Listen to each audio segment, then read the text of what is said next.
Well, welcome to this edition of the Morning Call.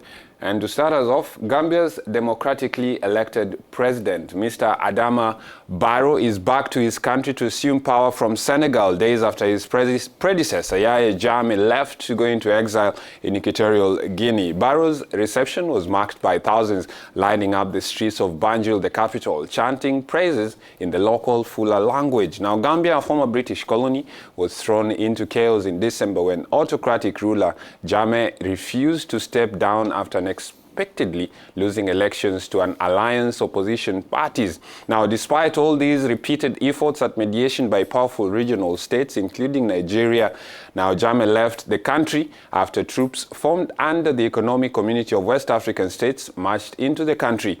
As Barrow comes in, he is encumbered from all sides to solve both economic and political issues that have derided the country when Jammeh was president. Have a look at this story. An aircraft carrying Gambia's President Adama Barrow arrived in the capital Banjul on Thursday, days after his predecessor Yahya Jammeh fled into exile in Equatorial Guinea. Dressed in a long white African tunic, Barrow stepped out of the small plane and walked down a red carpet to be greeted by hundreds of diplomats and officials lined up to welcome him. Some Gambians gathered in numbers at Banjul to celebrate the arrival of their new leader. Today I'm so glad because we are welcoming our new president, President Adama Barrow, and we are expecting that to create a lot of jobs for the youths so that the employment rate will go higher and higher. I'm here to welcome my president. Yeah, because we are very happy to be here today, welcoming the president of the Third Republic of the Gambia, which is Adama Barrow. So today is our happiest day. Barrow, a former real estate agent, won a December 1 election, but Jammeh refused to step down, forcing his opponent to be inaugurated in Senegal. Jammeh's political demise is a relief to many people in the small civil-like West African nation. Barrow has asked the 700-strong West African military contingent to remain in Gambia for another 6 months. Well, the challenges of the new president, the former real estate agent who's new to politics, are many, though there are high expectations from the population. He is faced with the task of forming a new government, which will not be that easy since he won the election through a coalition of 7 opposition parties. Furthermore, the new head of state will also be faced with a difficult economic situation with a high rate of unemployment among the youth in the country. He was also a victim of a great exodus towards Europe. Candidate à l'exode vers l'Europe.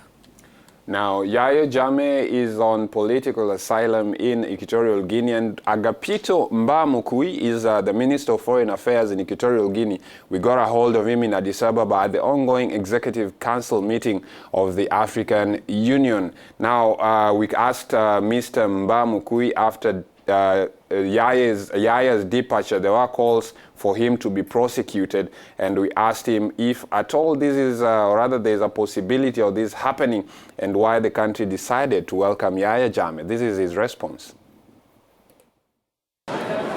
Bon, je pense que la question doit se poser autrement.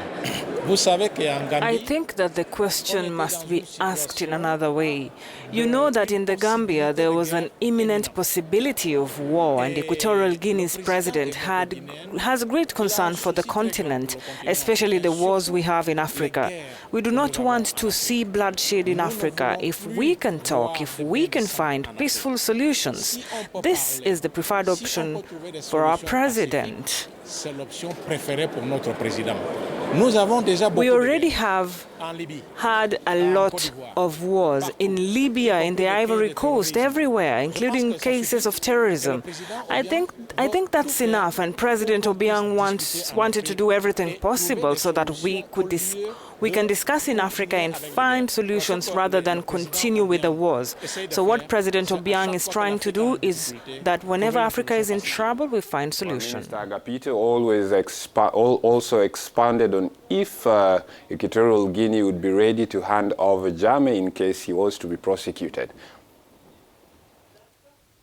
Là, vous rentrez dans des domaines où je n'ai pas d'informations et pourtant, those are areas where I have no information and I am not ready to get into speculation.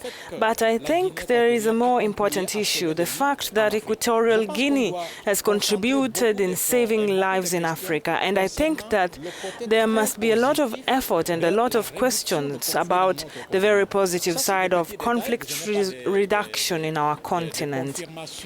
But I think what we did there to avoid a war that was practically imminent, it is a very positive news, and we should talk about it a little more. We want that in Africa we can start talking about the culture of peace. We cannot talk all the time of war, to cause wars, contribute to wars, but also talk about everything that is beautiful. Africa is very beautiful. There are a lot of things that are happening here. Why are we talking about all this? We cannot continue to talk all the time of war.